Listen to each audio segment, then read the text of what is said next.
Kate. And I'm Ebong. And today we're dishing with you from Mio Restaurant, located at 1110 Vermont Avenue Northwest. And our guest today is Ski Johnson, who's a jazz artist and Grammy nominee. It's phenomenal. We're so happy to have you here. But the first thing I want to say I'm ecstatic to be here, man. Thank you. How long have you and your sax been together? Together?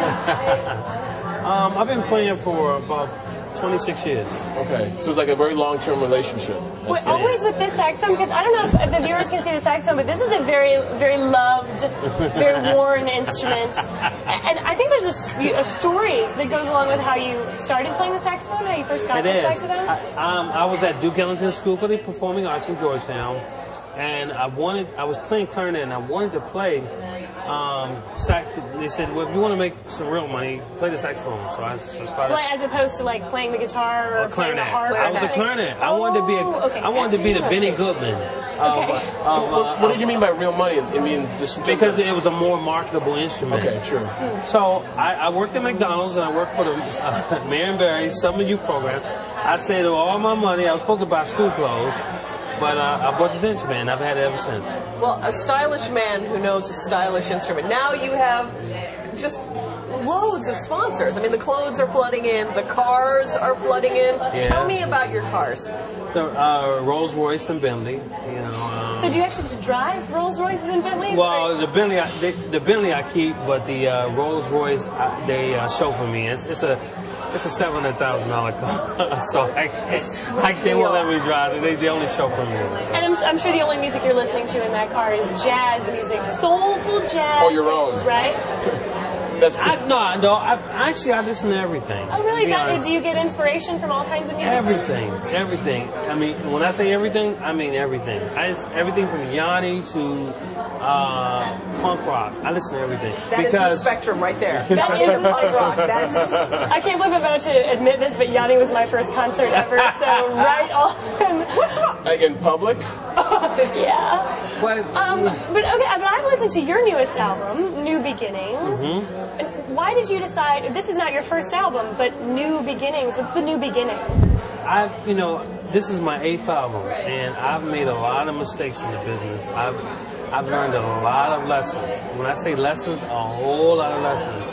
And this album was a turning point, New Beginnings. I've dedicated to the American Cancer Society. The one album that I dedicate to a cause in my whole career goes to #1 and is nominated for 3 Grammys. So I think there's a story in there. It's something to be said about that, and it's God's will. So I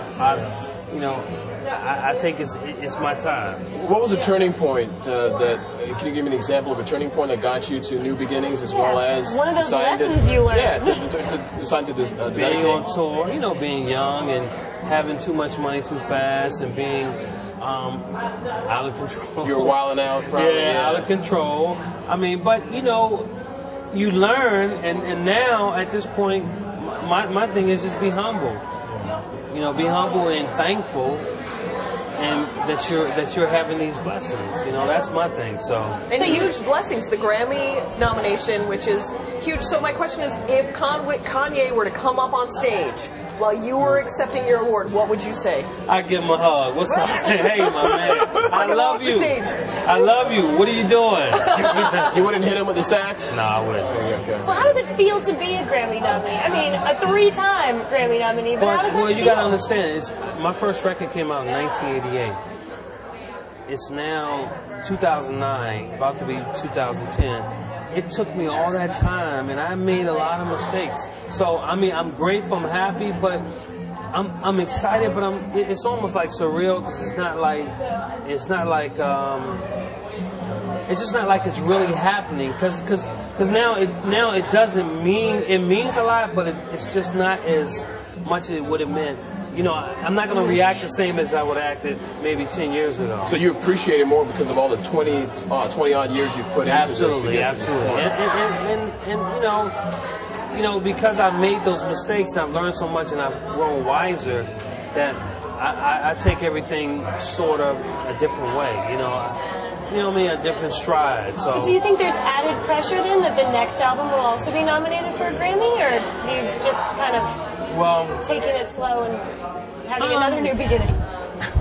no, I mean, it's no added pressure because you have to understand, I am not your typical jazz artist. I've never been. I've always did my own thing. You know, I talk on my records. You know, most jazz artists don't talk on their records. I put hip hop beats and play over them.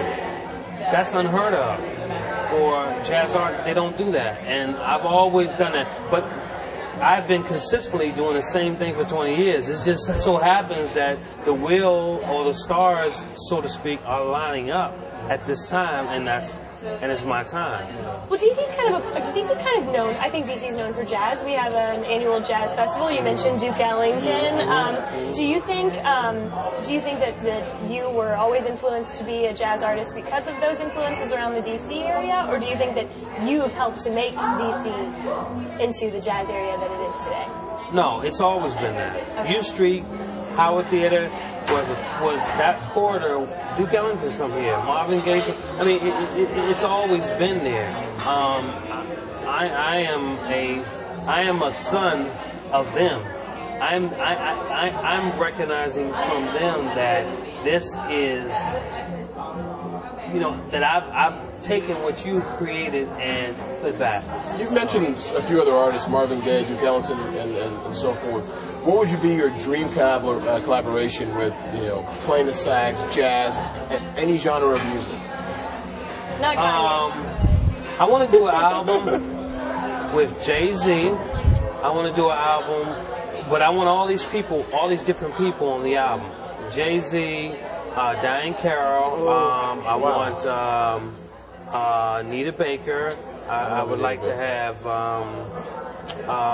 what's my man? I love Frank Sinatra. Maybe his son. I would like to have just all genres and me playing to all genres because it would be so creative to do that, and I just think it would be just nice to have all those genres of music on the album. I think it's really hard. That'd be very interesting. You don't see that a lot. You don't see that a lot with any particular type of music. So Right. Well, where do you hope this goes for you? Well, of course we hope you win the Grammy, but after that, what? Another album. I'm doing a 40-city tour with American Cancer Society. An event coming up also on the 27th with the American Cancer Society. I'm doing a major, chilled out, relaxed event at the W Hotel overlooking the White House. And it's on the terrace in the POV. It's going to be gorgeous. I want to invite everybody to come out. It's going to be nice. And it's to benefit the American Cancer Society. So please support and, make sure, come out and support the event. Maybe the Obamas will hear the music and will just come on over. Maybe they will. What's that sound? But I'm inviting all my celebrity friends. It's gonna be nice, man.